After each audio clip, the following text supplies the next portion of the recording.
Okay. With you. Ladies and gentlemen, thank you for joining us. This is the big one. This is the first episode, by the way, of the Ramil Podcast in the new studio and stuff like that. Yeah, because the other one was inside the sewing room. I don't know if you remember. We got a very special guest with us for the first episode, the first official episode. A man that some will describe the pioneer, the new age Ken Burns, if you will. Cocaine Cowboys, Screwball. He's a screwball himself. Dogfight, which I had a friend in. I'm talking about, of course, the one and only Mr. Billy Corben is here. But before that, I want to plug our sponsors real quick. The Founder's Law. If you've been injured in a car accident, slip or fall, you know what to call, Billy. Who? The Founder's Law. Don't interrupt me again, Billy. We got to roll the intro. I think we're going to do the intro. Roll the intro!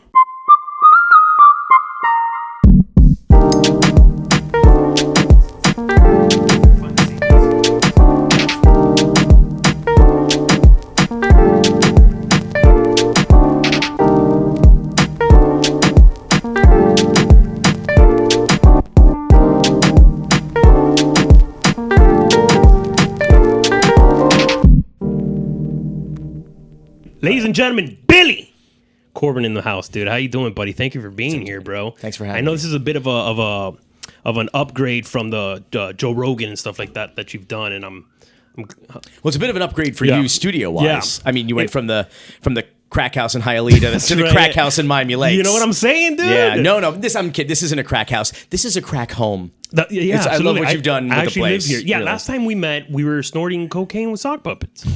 Yes, we weren't snorting cocaine, but the sock puppets. Legal reasons. Certainly were. I think we were doing Addies. I think like the president. Do you do Adderall? I don't. I tried it once. I feel like you would just fucking erupt. Let me tell you. So that's part of the reason why I've never tried cocaine before. Stop it. No, I'm serious. I assumed that I'd be the guy like you'd have to scrape from the roof with a shovel. Absolutely. Like I would just like from Club Live. Yeah, but was Billy up there? Club Lives, bro. So like I speak fluent West Kendall. Oh, so I just assumed that I would just I'm sort of already naturally kind of over caffeinated. Are you? Know? Yeah, as it turns out. And so we were finishing the 30 for 30 the U part 1, the first one. Yeah. This is in like November, actually probably already December. Okay. We were like less than a week from the premiere after the Heisman Trophy ceremony in December of 2009. All right. And David Sipkin, my producing partner, and I were just working around the clock. We were in Little Haiti and 10K Islands, then Honor Roll, which is a great collective of musicians, composers, producers, artists, and they were doing the score to the movies where we recorded Uncle Luke, the theme song. It's where we were sound mixing the movie and trying to get it all set and onto a hard drive so that Dave and I can get to a plane to go to Bristol, Connecticut to ESPN headquarters to physically like online and deliver the movie with like hours to spare before the premiere after the Heisman Trophy ceremony. So long story even longer, somebody said to me, would you like to try Adderall? Because we were working like we need names around Who the clock. This? Yeah, Who said this? It dawned on me that like maybe I shouldn't. Deion Sanders. I shouldn't get too. Daryl Strawberry himself said I shouldn't get too detailed with it. Yeah. And so gave me a half. Oh, so you did? Give me a half. Oh boy! And I kind of put it in my pocket, and I was like, "This is like it's intense, like amphetamines. It's like a narcotic. I'd never smoked pot at that point in my life. Yeah, I was like, how old are you? Without just 2009. Okay. So it's 20, early 20s, late I was in my mid 20s. Okay. So I took this half Adderall. I had like in my pocket. Now, real quick, do you drink at all? Oh yeah. I started drinking when I was 21. Okay, dude. Yeah, and I made up for lost time. So you're just about to start entering like crystal meth and stuff. Yeah, like you're a late bloomer. Okay, I got you. Yeah. So you take the half. I took it. I waited because I was like, do I really need it? And does it really work? When you took it? I was at the studio in Little Haiti. Oh, you were in Little Haiti. Okay. Yeah, and so, but we were like sleepless. We were taking disco naps on the couch in the studio. It was rough.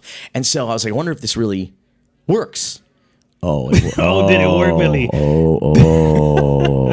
works. Because you hear like law students. You hear students just fucking. I hate to be that white guy, but like one of my favorite Onion headlines of all time is Adderall receives honorary degree from Harvard Law School.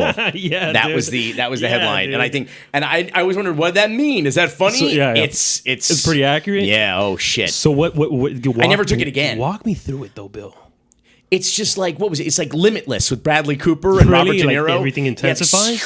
I mean, you just like, you get really focused. You don't, it's not so much like your legs are moving, your body's sort of catching up. It's like your mind is moving and your body's catching up. Okay. And you're very kind of like, that's like Cuban coffee. Cuban coffee is like your legs start moving and you're like, your brain, whoa, what's that? You're like, it's like Weekend at Bernie's 2. Gotcha. When the dead body hears the calypso, he has the curse on him, hears the calypso music, and then his body like reanimates. Like that's but your brain is like, and you get really focused and you're like, and you can just power through the task at hand. I hear no negative effects on this, Billy. I don't know why you would take it once and never again.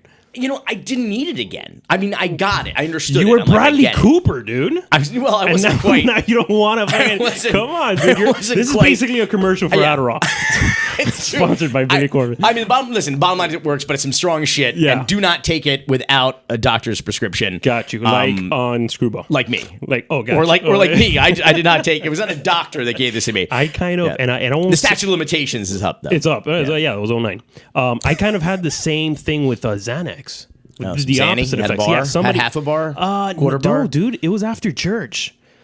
Jesus Christ. Because I saw him, and dude, it made me so just nonchalant, just fucking sleepy, Chill AF, but as the kids say. Chill AF. Yeah, let's put that on a shirt. Just chill. I wasn't worried about shit. I understand why people they joke around, but I took a Xan before a plane ride or whatever. I got it. I understood that. Alcohol makes me it slows me down, but it depends how you enter alcohol, I guess, right? Like while you're drinking, if you're drinking pissed off, you fucking get that aggressive. This thing, though, I took a Xanny because I was a little anxious and shit like that. And, dude, this shit leveled me out, dude. I fell the fuck to sleep for about, I don't know, what felt like a day. in church. Yeah, I mean, a day in church. Yeah, no, I took it right after church. After, so I accepted Christ, and then I did drugs. How it should be. It is what he would want. Absolutely. I mean, wine, blood, all that Are these stuff. like unidirectional, Mike? Can no one hear what's going on? Are the people like slipping and falling like right outside this door? Like, but what's if happening? they are, they're throwing themselves down flights of stairs, catching cases. I like that. If they are, call the Founders Law. What's that number again? DM them. Are you serious? Yeah, just is that how you shoot them a DM. Are Dude, what are we, serious? a fucking radio station? That's yeah, how you don't call anybody. That's awesome. You just DM them. Well, that's how I felt when I finally did pot, which was just a few years ago. I went to my second cousin has a company, MMJ, out in Denver, in Colorado, and they were one of the first. He was part of one of the first groups to get a medical marijuana license in the state of Colorado when they opened up, and those were like, I mean, the Wild West days. Yeah. There was no regulations yet. It was just like one day all of a sudden shit was legal. Yeah. They were handing out those medical marijuana licenses. Yeah. You got one, it was legal. So he remembers getting pulled over once in the early days. He had a garbage bag full of weed and a garbage bag full of cash. Oh shit. And they got pulled over like rolling through a stop sign or some dumb shit. Yeah. And the cop saw the back, the two garbage bags filled with weed, filled with cash. Yeah. Called it in. Right. And he's like, that was a great have compliment. a nice night. Just drive safe. Just fuck stop. outta here. Because there was nothing they could do. But now everything's like tightly regulated. You got to bag it, tag it, that was barcodes. Like early Miami. It's kind crazy. of vibes, yeah. right? So early 80s Miami. I go there, and I didn't try any pot. Well, we went for 420. I went for 420. Wait, hold on. You went to Colorado on 420.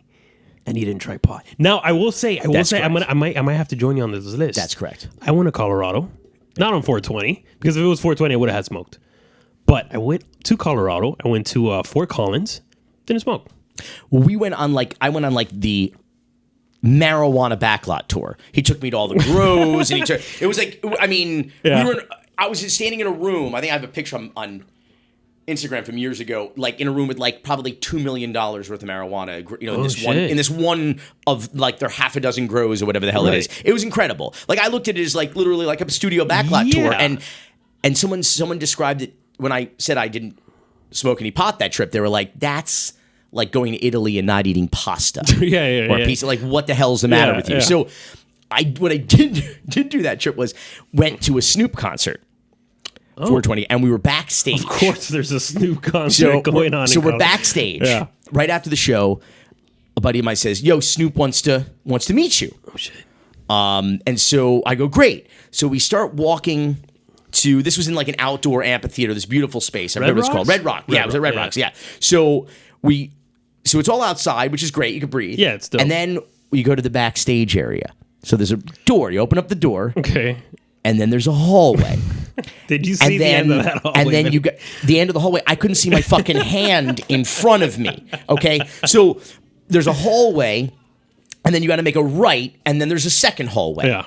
I never got to the right hand. No. We made it to the juncture. All right, we made it to the intersection. Yeah. And I turned to the right. I was just like it would be like Alex in fucking, Clockwork Orange. I need like toothpicks under my eyelids. Yeah.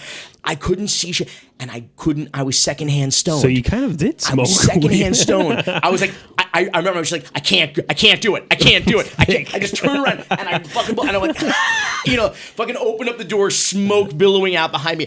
I was like, fuck, I can't go chill with Snoop. I can't keep up. Dude, I can't. What a missed opportunity. A couple years later, went back for 420.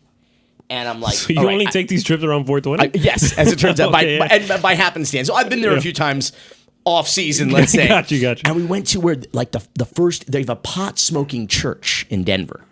It's this beautiful old church, extraordinary graffiti and paint inside, and it's the first ever place where you can congregate and smoke pot. Right. So guy from Miami, of course, started it. Sure. So shout out Steve. Shout out Steve Burke. It's going to be a church, man. It's amazing. And so, no, Jewish guy. So you're close. You had a 50-50 shot there. You got charged to get in. You're close. Yeah. And so, it's 50-50, so I go there and I'm like, you know what? I'm like, I got to smoke. Yeah. Let me try pot. So up to this point, though, you hadn't smoked pot. Right. So this is like 2017-ish. Okay. Around there, I'm guesstimating. Okay. And no, then I'd never, other than the secondhand stone, other than Snoop's secondhand. Yeah, and I got real fucked up in Coco Diaz's podcast studio too. Oh, I saw a little bit of that. I'll tell you that story in a minute. I saw a little bit. I finally told him that story last time I saw him at the Doral Improv. Shout out to Joey, he's coming back. By the way, I can't wait. Yeah. And so we, so I'm trying pot. I'm trying the pot for the first time, right? The pot. And it's funny, Omar Kelly, when years ago on Twitter, when I said like I'd never done coke, never smoked pot, didn't start drinking till I was 21. Omar Kelly, the Dolphins writer for the Sun Sentinel, tweets me back something like bullshit, like calling me out, bullshit. I'm like, right, because that's something I would lie about to make myself seem much cooler. Like, dude, leave some pussy for the rest of us, dude. Fuck. What? Like, I'm over here showing off. This like, is straight why edge. would I lie about that? Like, I sound like a fucking lame, you know? To be honest with you, you would probably be like one of the few. Certainly, like, listen. So it does make you, give you an edge. New World School of the Arts. Grew up in native Floridian, lifelong Miami, and went to New World School of the Arts High School, graduated University of Miami, and never smoked pot, never did coke, never did anything. I kind of lived a similar life, though, to be honest with you. I didn't drink. Yeah, I mean, I got around, Billy. But yeah, I wasn't big on the fucking weed thing. I wasn't big on drinking. I started drinking later when I started having problems. you know, I'm like, okay, this makes sense. Like, life sucks. Yeah, let me self-medicate. You know, your kid calls you dad. You're like, oh, you sure? Okay, But nah, I never really fucked with coke. Never did the whole kind of, and same thing. What kind of bet hedging bullshit was never really fucked with coke? I can tell you unequivocally, I've never done cocaine before. By default. Never really fucked with it. Look, I was in the Snoop Dogg concert. You didn't get out of there like I did. I'm guessing not as sober as I did. No, dude. But honestly, we kind of lived similar lives in that respect. Yeah. Well, I tried the pot. You did. I tried that, and I get it from my cousin, who is a fucking sommelier so this of is weed. This is in Colorado. It's a professional, 100% in Colorado. Right. And so I'm getting like the best shit, right? This is the good stuff. So I'm sitting there. So that's 2000-something, 2016, 17. That the weed's pretty. The first problem is I was in the church. So weed, I think by its nature, is not a social drug per se. Okay. And I was looking for a sativa because sativa is good for punks. Right, because that's the thing. There's an indica, sativa, This was a blend. hybrid. This was a hybrid that he said was good. So I'm trying it. So the first thing is that like I'm in, not like a public pub, but I'm in a place with like people, which is like they say not You're in the house of the Lord. House Yeah. of the Ganja Lord. Yeah. Yeah. And so, By the way, do they have a picture of Jesus in anything? no, it's not denominational. No, it's not. You go and Okay, you you worship just go in there and smoke whatever you like. Okay. So I'm just sitting there, and I started. First thing I got was that, the headband thing. I don't know if you ever described that. The headband thing. It feels like your skull is closing in around your brain. So I had like a head like pressure. a vice. Like Yeah, head you ever pressure. see Casino? Yeah. They put the guy's Yeah, head in the vice vice, his thing, yeah. eyeball's gonna pop Yeah. out. Like Yeah. I feel like and I'm just like, You have you have a director's mind. It's So just- God knows what's going up in there let me when tell this you, shit let me starts tell you what I fucking start saying happening. out loud. I start muttering repeatedly. I start saying, I wish I was drunk. I wish I was drunk. Yeah, I wish I was drunk. Yeah, Not that dude. doing pot precludes you from drinking. No, but there was yeah. there was no booze at that Right, moment. right. I was just, and I'm just like, this sucks. different I wish I feelings. was drunk. I wish I was. And then I turned to my friends and I said, this will never catch on. This was what I- never what in I said. Colorado. This will never catch At on. a church for weed. This will never catch This on. isn't a- Multi-trillion-dollar. This will never catch. One thing I will say. Yeah. Right after that, It caught on. went to Chick-fil-A. No, Went to Chick-fil-A? Chick-fil-A. And I got to tell you, hate tastes great. I'll tell you. Oh, yeah, but- Dude, I got to tell you, like, that was the first time I'm like, oh, I get the whole thing, like, eating. Munchies. Like, you're right, The munchies. munchies, yeah. I was like, oh, it definitely enhances the taste buds. That Sure, was yeah, right. yeah. That was like, listen to me. I'm a fucking pioneer. It's like Yeah, this yeah. jerk off's gone on for 45 minutes about how good Chick-fil-A is when you smoke weed. It's like just He was like eating, crying, and saying he welcome to the No Shit Dumbass Yeah. podcast, brought to you by Chick-fil-A, where hate tastes great. Should it be open on Sundays? That's the real question. Jesus Christ, it should be open on Sundays. I think so. Hell yeah. You said you're a whiskey drinker. Yeah, well, I quit drinking. Like altogether? I quit drinking, Just dude. coffee? Coffee, caffeine, Caffeine- yeah, Caffeine keep me up. Cowboys yeah, over dude, here. Caffeine. That's a good spinoff. I quit. Congratulations. I think Thanks, that's great. dude. Yeah. I quit kind of because I like you. I didn't do the drugs. I didn't do the pot, the coke, and all that shit. Alcohol was kind of my go-to. And then Your drug of choice. Yeah, dude. And then I would use that clutch, like, oh, I'm about to get on stage, do stand-up. I should go a little tipsy. Right. Oh, I'm about to do an interview with someone. I got the nerves. I should take the nerves off. Yeah. I had a shitty day. I should drink. Oh, my friends are coming over. I should drink. And then it got to the point where it was like, it's Tuesday. I should drink. The day ends in Y. I should drink. It's a drinking day. Yeah. So it started getting to the point, Billy, where I'm like, this might be a little bit of a problem. I think, like maybe, my dad was an alcoholic, and so I started thinking, and I don't want to put that shit on any. Their story's different they say from it's ours or hereditary, whatever. though. Yeah, they say it is. Or but there's an inclination I don't want, genetically. I don't even or- want to accept that. It's your dad's fault. 100%. Fuck you if you're out there. He's in Mexico. So I quit, dude. I quit on my 30th birthday. I quit. This was a Conscious. but like it was a self-intervention. This was nobody was like, Well, I wasn't- I think you're. I wasn't in the best of attitudes around the fam. But did anybody say anything to you, or did you catch yourself? Yeah, like people would be like, "Hey, put clothes on." Don't do that to him. Put it away. So I'm like, on my 30th, I'm like, why are they screaming these things? And then, I'm naked in a pool in Jacksonville. And I said, hey, maybe I should quit. From an idea to film. First of all, how do you filter that? I remember George Carlin used to say he used to read the newspaper. He archived what he would think would be a good bit, right? Mm-hmm. But he would do it daily, so he conditioned himself to think like that. Is that kind of how you plan out, filter ideas into documentaries? No. Is it something that just attracts you to a point where you're like, that has to be something? There's different ways that documentary concepts or ideas come to us. More often than not, they're self-generated, meaning it's something that we're interested in. Yeah. Like the Cocaine Cowboys era of Miami, sort of understanding our community, its history, modern history, where the era in which we grew up in, understand. Because when you're little, you have a sort of a passing anecdotal understanding, if any understanding at all of the world. And so you want to say like, oh, well, how did we get here? What was Miami like actually when I was growing up as a child and didn't necessarily have that level of consciousness? So there was some intellectual curiosity there. There was also books that we were interested in, like Kings of Cocaine by Jeff Lean, Cocaine Wars, the Man Who Made It Snow by Max Mermelstein, the Godfather book by Smitten. And so then of course growing up going to Hurricanes games, we were interested in the history of the Miami Hurricanes football program. So there's things that are just sort of self-generated like that. Then there are ideas that come to us. People say, oh, this would make a great idea for a documentary, or we meet interesting people.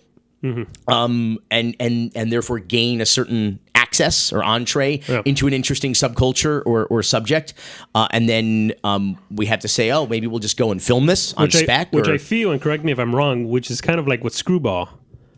Like those I mean, that's not really a baseball documentary. No, that's it has very little to do with baseball. So I feel like, is that one of them that you met these characters and you're like, there's a whole other thing back there? Oh, yeah, with Screwball, which is about the biogenesis steroid scandal that ensnared A-Rod and basically effectively ended the career of the highest baseball player of all time. What I think was particularly interesting about it, because it was on our radar, obviously, when the story broke in January of 2013.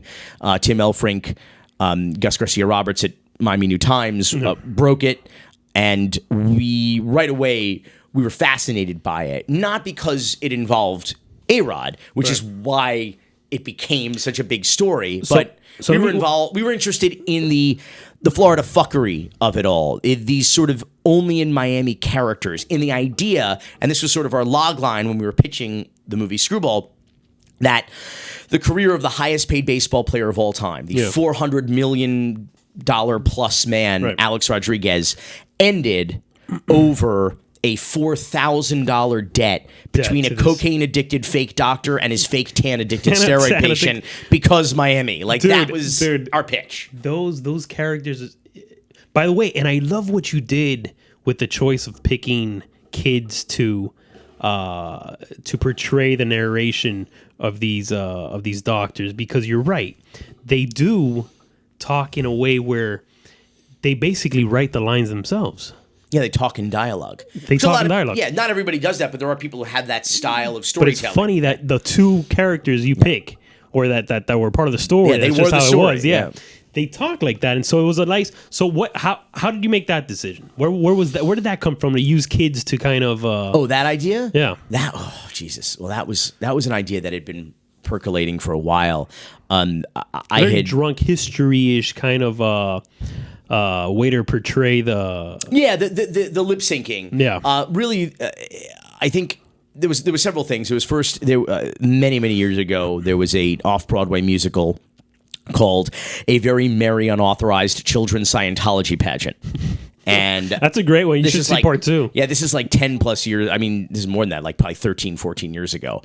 I saw this great score, and I approached one of the writers, the composers, and I said, listen, I would love to make a Scientology documentary, very Florida story. You know, they own Clearwater. And I said, I want to use your musical as a framing device. So their musical was... What do you mean a framing device? So their musical was Very Merry Unauthorized Children's Scientology Pageant. So it's a Christmas pageant. Okay. Like performed by elementary school children. Yeah. But instead of the story of Jesus, it's the story of L. Ron Hubbard, the founder of Scientology. Okay. But it's done straight-faced. Like, it's just the story of Scientology. And it's hilarious, but it's just proud... Is it meant to be hilarious? Yeah. Oh, but it's still like a very proud, loyal telling of this story. Right. And so, but done with children singing and playing the parts with, like, you know, makeshift sets and costumes out of, like, construction paper and cardboard. Right. And it's great.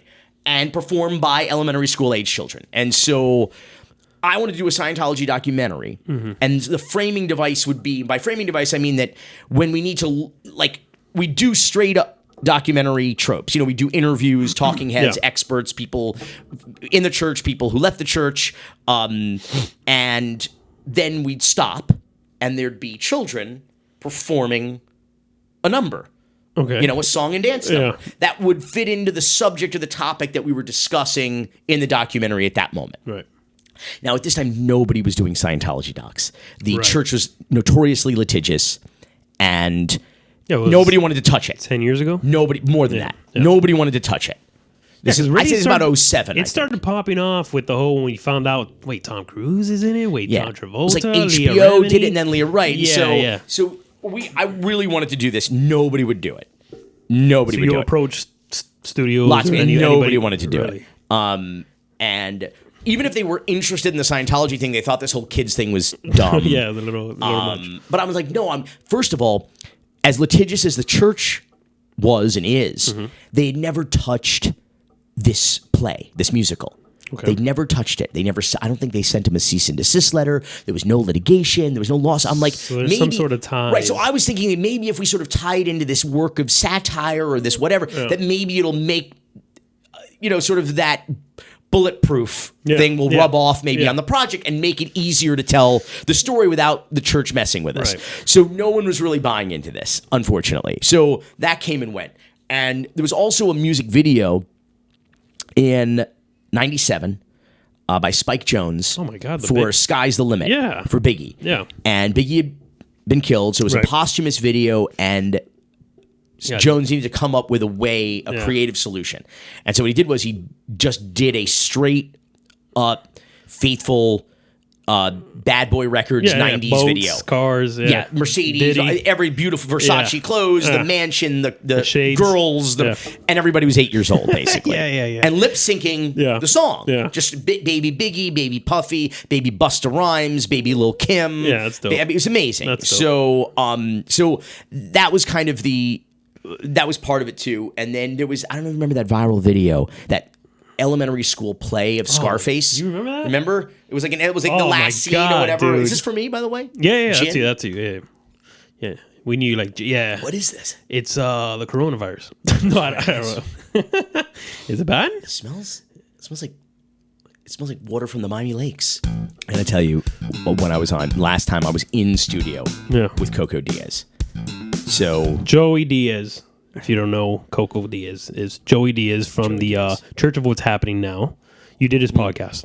I was in the church, so I've done it on the phone a bunch. I love. He's always just like, I'm like, he's like, brother, you want to come on the pod? You come on the church? You want to come on the church? So I'm like, yeah, totally. What time? He's like, 8:30 a.m. your time.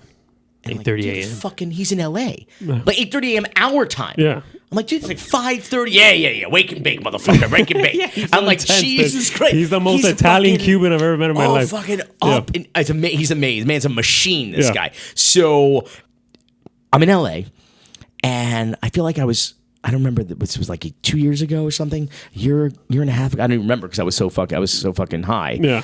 So I take an Uber to the studio. It's the first time I'm going to be in the room. Is it around the same time you did the Rogan?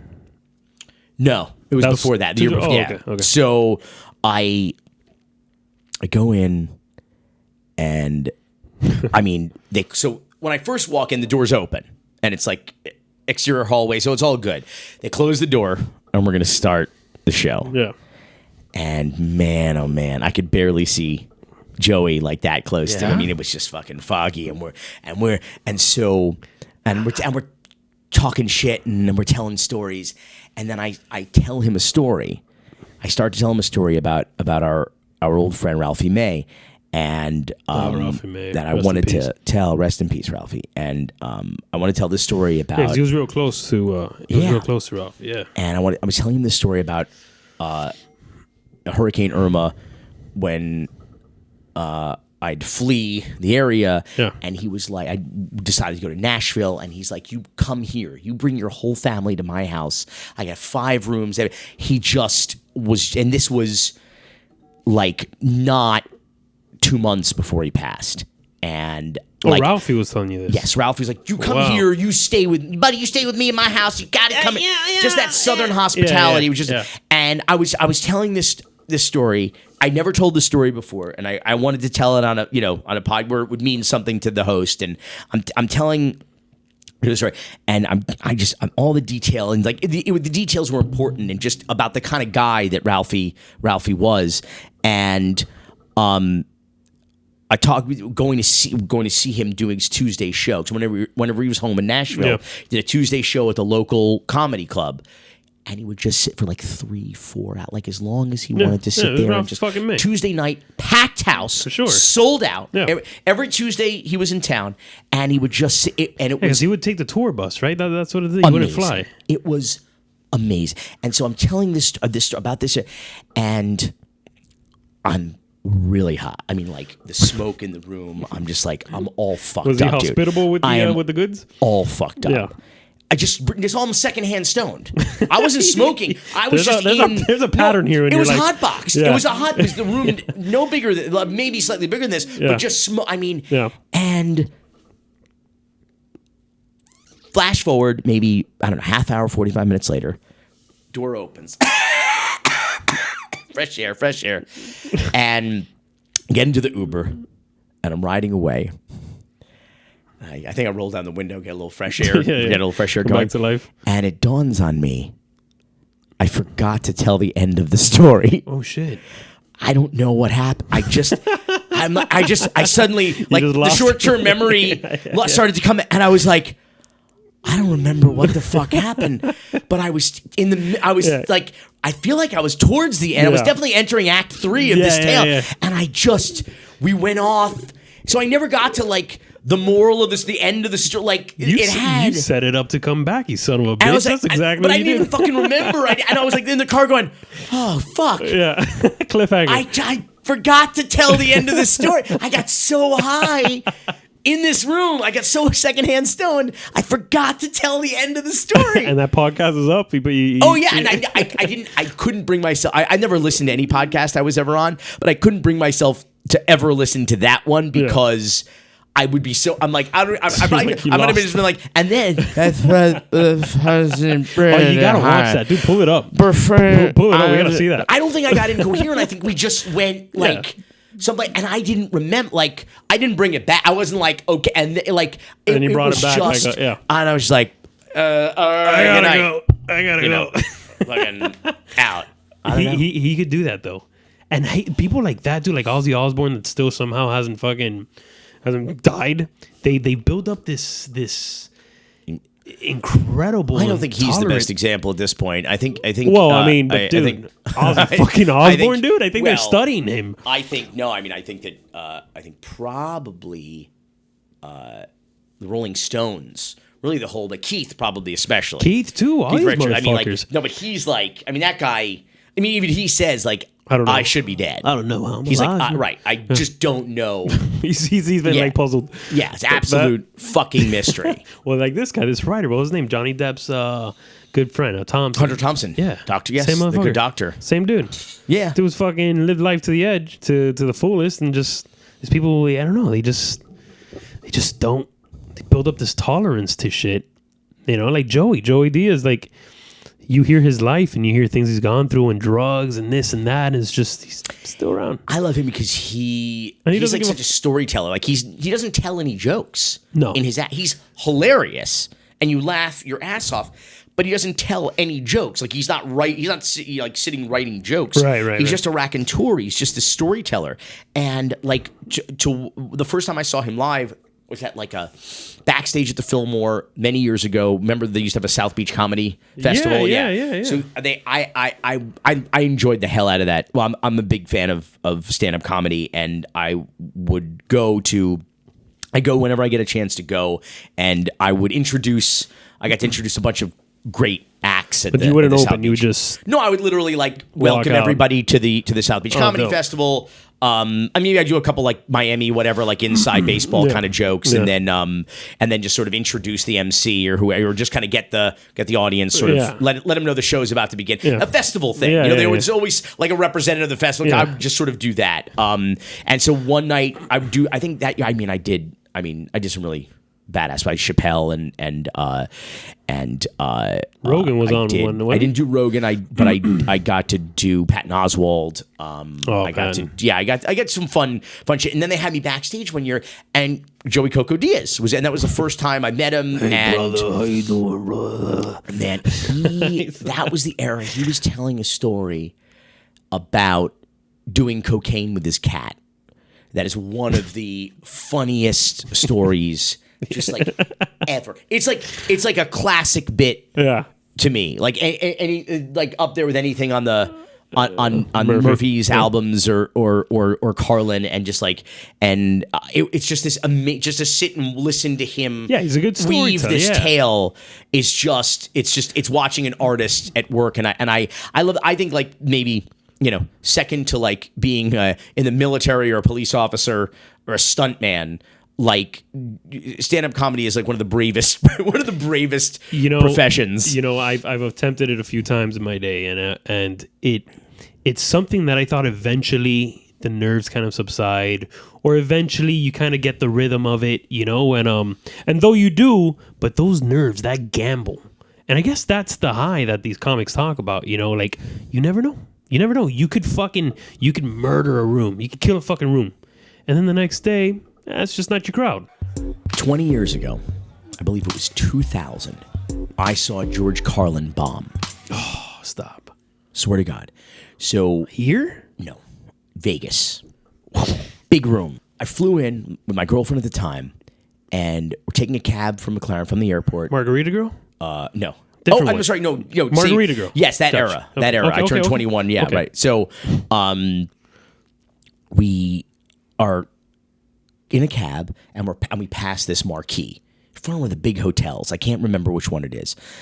But the reason why I can't remember is I didn't see the name of the hotel. All I saw was George Carlin on the mark, and I was like, "Holy shit, we're going there." I called my grandpa, who was not a high roller, but had a business in Vegas, so knew a bunch of high rollers. Jewish. So say less.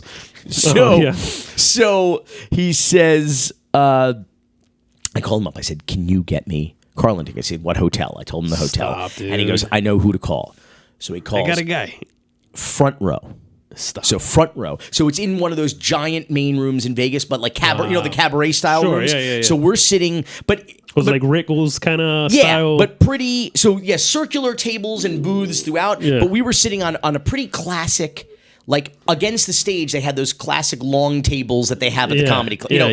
But the table went all the way up against the stage. So like this, and the stage was like say this high. Oh, so you're seeing this dude's feet. So we're like my shoulders against literally the stage, which let's say is like right here, right? Yeah. And our table, it's a long table just like this up against the wall. Mm-hmm. And so I think I sat across from and like we sat there with other people. Yeah, like there was a few other club, people. Yeah. So that style. So like family style. We're sitting there, and it was the era he was doing. He hadn't done the HBO special of the album yet. He was obviously working this material. Right. And it was the album he did, the special he did where he talks about he doesn't believe in God.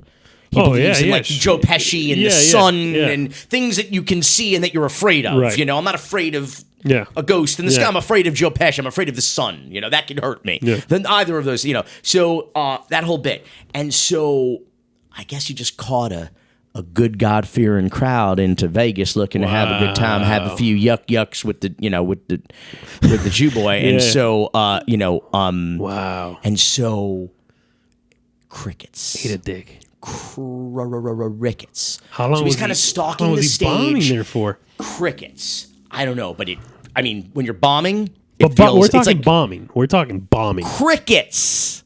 Carlin, crickets, and bombing, and bombing though I think takes place in dog years. So every second is like a year. You're just like Jesus, silence and these were not this was not the premise. These were the punchlines, and it was just no. So I'm hysterically laughing. Even more so than hysterically laughing. But then I have like a loud laugh. Bradless, I don't know if you remember Bradless, a comedian down here. A Haitian kid. Yeah, I remember him. So Bradless used to call me Jew Cackle That was my. You could hear. That was my. Yeah, he knew. Billy's in He the knew crowd. I was in the crowd. Yeah. You know, he's like Jew Cackle. I hear Jew Cackle out there tonight. That was like my DJ name. Yeah. Jew Cackle. Jew Cackle's in the building. On the ones and twos. So I have a loud laugh. So I like. It took me a second while I was taking a breath, inhaling between laughter, to realize I was the only one.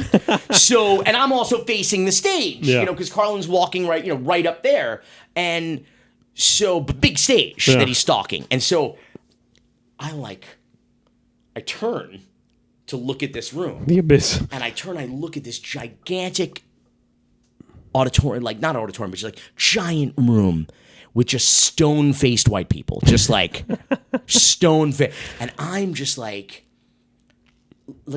and I turn. If you can imagine this shot, my POV, right? Yeah. So I'm looking at all these people, and then I slowly turn my head back, and as I turn back, George Carlin's face is right here.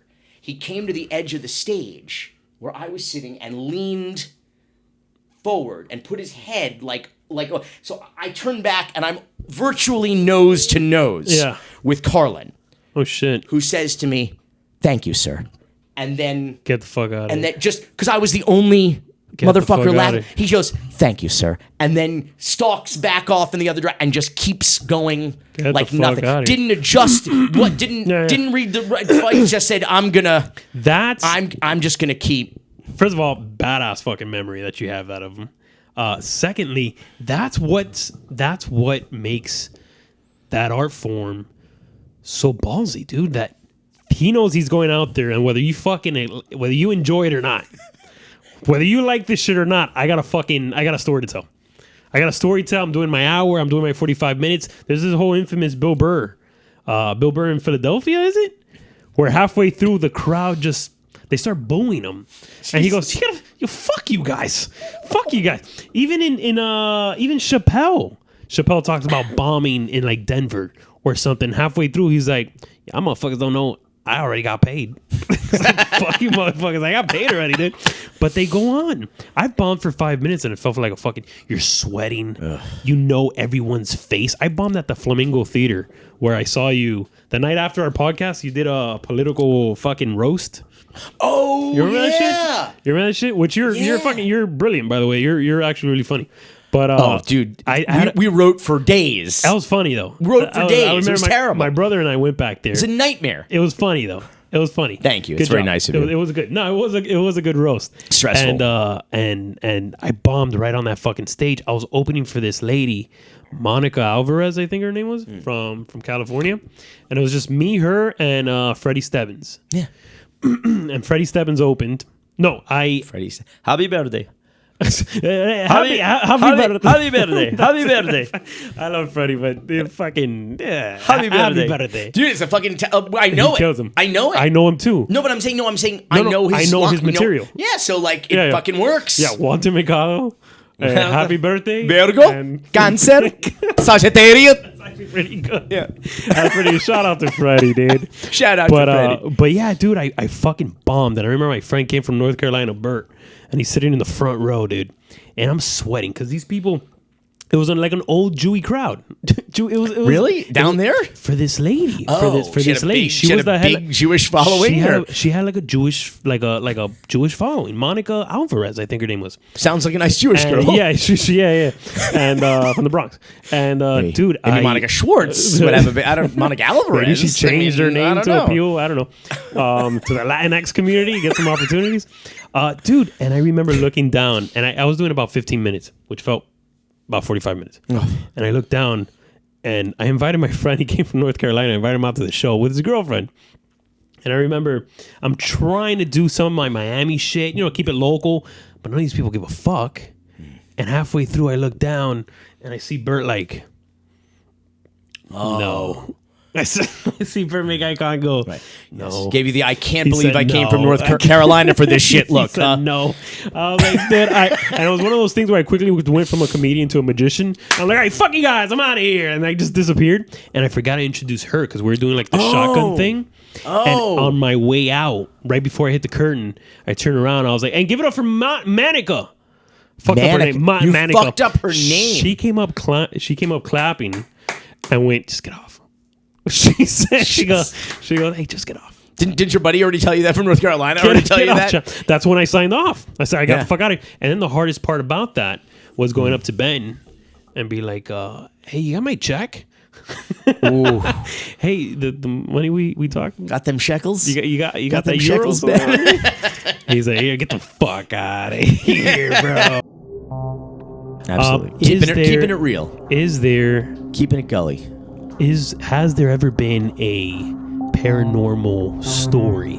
Has there ever been someone to kind of pique your interest with a storyline or an event or something that's caught your interest in the paranormal realm? Well, not really, because we do documentaries, so we tell real stories. And there's no such thing as the paranormal. There's no such thing as ghosts. There's no such. Yeah. So I can't even watch like reality shows about psychics or reality shows about ghost hunters because it's nonsense. It's just nonsense. Let me give you an example. There was a show a while back. I think Spike TV did it called it was like the $10 million Bigfoot hunt. Okay. And no one got that money. Did so they? they were hunting Bigfoot. Yeah. And if you caught Bigfoot, I guess at the end of the season, you'd win $10 million. And I'm like, why isn't it the $10 trillion Bigfoot hunt? Anything. What difference? Does it mean like you just win a country and you become the king of that country? Yeah. Like what difference does it Be make? an emperor. Yeah, why don't they just you win a planet? We're actually going to give you a planet and we're going to we're going to import oxygen, create a dome for you and your family to live and what difference does it make? Like and people watched it and it was hosted by Dean Cain because America. Of course. And you respect Superman, dude. I guess he ran out of opportunities playing Scott Peterson on Lifetime or whatever the hell he was doing at the time. He has a Lifetime. Yeah, listen, you get very busy not playing Superman anymore. So which was a weird cast. no. That was the long way of saying just no. Not even like an alien documentary. No. Again, not necessarily documentary. I would do a scripted piece that involved the paranormal world. Yeah. But I would never make a documentary about it because it's not a real thing. I've seen some fucking funky documentaries. There's this one, the man who, it opens with him shitting. He said, I was shitting by this tree, and immediately I was like, this is great. And right when I saw that UFO, I'm like, yeah, that's exactly who would see a UFO. The man who talks to UFOs. The man who talks to UFOs, I think it was on Netflix.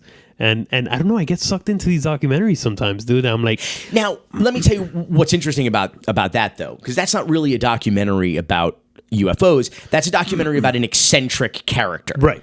And this is a guy who either thinks he is seeing and interacting with UFOs or is bullshitting. And either way, that's really interesting. It is. So I would certainly make a documentary about people who... Well, that's kind of what I'm... It's called Curse of the Man Who Sees UFOs. Curse of the Man Who Sees UFOs. Did they get paid by the letter in that title? How long is that fucking title? Curse. Hang on. The Curse of the Man Who Speaks to UFOs While Taking a Shit on a Tree. There's the same people that did the Scientology. Yeah, are there any parentheses in that title? Is this like a Bryan Adams song? What the for an Aerosmith song? There's definitely a comma in there somewhere. The Curse of and the sequel was The Return of the Curse of the Man Who Attacked. The Attack of the Curse of the Man Who. Do me a favor, watch it, dude. Just watch the beginning. I'll totally watch that. Just watch the beginning. Because that sounds like of him a funny guy, him like an interesting guy. Explaining where he saw the UFO while he's holding his pants, saying where he was shitting when he saw the UFO. Please watch. I need to allow for that because again, that's about this kind of eccentric. It's about exploiting a man who's clearly suffering from delusions and mental. But that doesn't interest you. But that's I'm sorry. The idea of characters who believe in or have paranormal experiences, as long as it is about those people and their delusions and their eccentricities. I'll give you an example. I say that Borat, Bruno, the Sasha, Sacha Baron Cohen movies are documentaries, and they're amazing documentaries because the premise might be a false, meaning like he is not a real character. He's a fake character, Right. but he is eliciting truth from his interview subjects and from the people Real in reactions, the world. Right. real- And what he's getting from the truth he's eliciting from them is more truthful than he might get if he was just interviewing Right. them, because he creates common ground. He creates a safe space for people who are intolerant or hateful, and they're like, "Oh, I can tell him how I really feel about them Jews." You know, I don't think people. I think Sasha is so ahead of his fucking time. oh yeah, he's a With genius. he's a fucking genius. And Because people those are don't talk about he it. is one of the greatest documentary Oh, filmmakers I of never our thought time. about it as a documentary, but Because I he is revealing truth. So would you say Jackass is kind of like that? Not exactly, because it's not necessarily illicit. It's Jackass is less about the reactions and more just about the stunts themselves. But they are legitimately documenting that reality, and the definition of documentary isn't a creative interpretation of reality. So there is something to be said. Yes, that Jackass is a verite documentary. They are documenting and recording those actual events. Yeah. No, I guess that's what I find. I don't necessarily find the whole subject of ghosts or aliens as interesting as I do some of these people characters. who believe, 100%. like there's the famous guy from the History Channel, like who's the With the meme. fucking crazy he's like, I'm hair, not yeah. saying it's aliens, but it's aliens. Like, Yeah, right, so, yeah. but like that's an interesting guy. Like you, That's fucking aliens, you man. watch That's it because they're batshit. Right. So I think that's fair, and I stand corrected in that regard. Because there isn't a story about the supernatural that interests me, meaning that because it's not real. But nothing's So- piqued your interest. no, I ever. would have to meet a character like that. Or get access or meet, that I was just like, oh shit, I'm not making a movie about UFOs. I'm making a movie about this guy. I'm making a movie about this guy. Right. And I can just listen to this guy talk mad shit for hours on end, and we could put something together out of that. How was Joe Rogan? How was that? How's the studio? Is it bigger than ours? Oh yeah, I mean, he has a warehouse. For real? Yeah, but like the studio itself is a big room within But a he's in a giant building warehouse. with other offices, or that's his fucking No, building? I think it's his whole domain. That's I think his it's whole just shit? Rogan HQ in there. Really? Oh, yeah. And I've been out to 2 studios. His studio before this and now, which was certainly smaller than where he's at now. But yeah, he's had a big spot, and it's really cool. Because you just did it, what, like 10 months ago? Yeah, I did it just last April. Yeah. When Screwball came out last year. Because he And- talks. I've seen episodes where he's referencing, where he brings up Cocaine Cowboys. He brings up your shit before. So it was cool. So what, did he call you? What was his experience like? Did they hit you up? Well, the first time, I mean, I heard from people for years That he liked you. Rogan is talking about Cocaine Cowboys, and it's amazing how just influential he is, and Oh my God. and how and his reach. You didn't hear this whole Bernie shit and how fucking people reacting to that shit? I mean, it's been very. I mean, he's it's genuine, meaning like it's his. I feel he's like the new Johnny Carson. Like that is the medium now, where like people go on there, and the next day, did you feel that a little bit of that? Like the next day, people kind of. Oh yeah, dude. So the first time I went on the show, I feel like I was sweating like I am right now. Okay, so I mean we're on the same production level So- as Joe Rogan. so Is what you're saying, really? I flew in to do it. So I'd met him when Open the door, dude. I met him when he did the Open the door, yes. Let it ventilate. Yeah, let the opioids in, yeah. would you please? There you go. It's great to be here in Hialeah. So Miami Lakes, Billy. Opalaka. We're in Oh, fucking Laka, Miami dude. Gardens. So, Miami Gardens. Yeah, it has a garden. Murder Gardens. No, We have to talk you about said that. it. Yeah, we do. So I flew in. Okay. I did Dogfight. Right, great. Documentary great, Dogfight. yeah. That was 2015. I had a friend in that movie. You did. You mentioned that. Michael Nates. Mike Michael Nates. Yeah, with the braids. Yeah. Yeah. Yeah, that was a great. He's a good little fighter. And so he asked me on to talk about that documentary. And So what? They email you? I want details, Billy. honestly, I don't don't remember. remember? I think that first time I don't remember. I mean, like I feel like it's a fucking Masonic. they knew. I was aware that he was a big fan of Cocaine Cowboys. Right. I'd met him backstage at the Improv back when it was at the Seminole Hard Rock. The Hollywood Improv, whatever they called it. Yeah. And so I like we met and he's like, you should come on the podcast. I think I was working on Dogfight. He's like, yeah, come on. And so I don't know, he probably gave me a number, somebody I should hit up or whatever at the time. Passwords. And so I flew in, and I think the same day I flew in, I like went basically from the airport. I think I dropped my shit off at the hotel and then went to Rogan. And so I was exhausted. First of all, when you fly in like that, first of all, you don't sleep the night before. First of all, you don't sleep the night before because you're scared of missing the flight. You plug in your phone across the room, so when the alarm goes off, you can't just snooze it. You have to get your ass out the bed and go to the other side of the room. And I'm sure you're also thinking, like, what the fuck? What subjects are we talking about? Like, you're kind of also gauging, like, do I fucking talk like this? Do I like because it's gonna be a big fucking deal. All I know is I was drinking Red Bull. You can't get Cuban coffee in LA, so there's no cafecito. So actually, I went to LA a few months ago. There's a dude from Miami that opened up a little Cuban spot over there. Yeah, it's the same place George Sedano goes to. He's got a secret spot too. He got a secret Cuban. I'll get you the name for it. Cafe with patalitos. Yeah, it had that setup. Yeah. It was like in Burbank, close to Burbank. Yeah, I got to ask. Yeah, Sedano told me about a secret spot. I'll get you the name. But yeah, so I am just like. I had like an IV of Red Bull. I was chewing Jolt gum, caffeinated chewing gum. What time is this? What time are you getting in? I don't remember. It was the first flight of the day, and then I landed, dropped my shit off, and then like that was like one of the first things I did. I think we drove to the studio, and so he does it early. Do you remember? He does it whenever.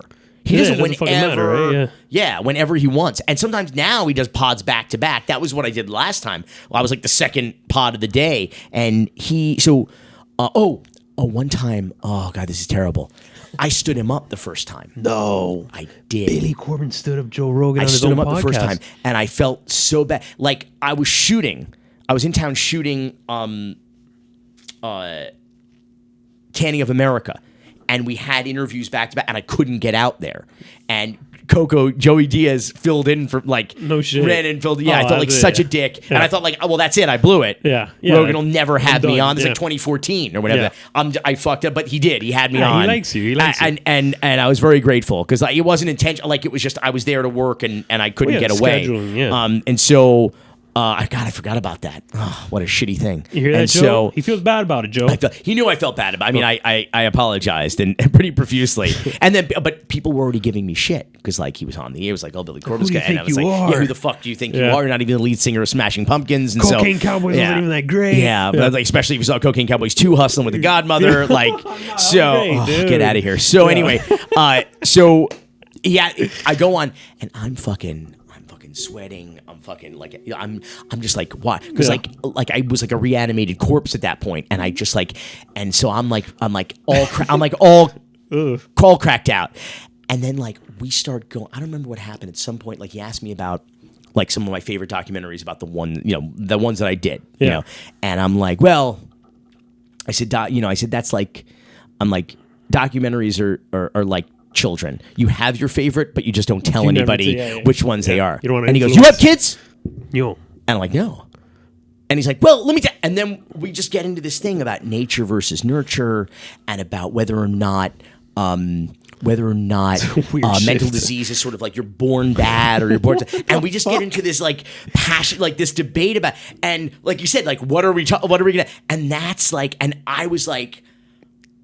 I couldn't sufficiently like passionately advocate my position because I didn't feel that strongly about it, but I knew it to be true. And of course he knew his position to be true. Was much better informed than I was and much more passionate about. And so I was just like, what? Which is the least thing. And then at the end, he's like, all right, we got 12 seconds. Tell me about Dogfight.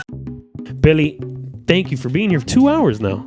Means the world to me, dude. So Dogfights, not on Netflix. Just a recap. Let's recap all the shit you can't watch. Screwball, Cocaine Cowboys. If you go to cocainecowboys.com, that's probably the easiest thing. Go to cocainecowboys.com, which is blinking on the screen right now. There. Yeah, I can see it on the monitor up there. Yeah. And your Instagram, Twitter. You're big on Twitter, at right? Billy Corben, which is Corben. Handle right there. I'm big on the right. Yeah, right there. Billy Corben. Right there. I'm gonna vote. That's a lot of editing. That's a lot of editing. I'm voguing my handle right now. Billy Corben. Thank you so much, man. Anytime. Thanks for having me. Absolutely. Roll the outro. Roll the intro as an outro.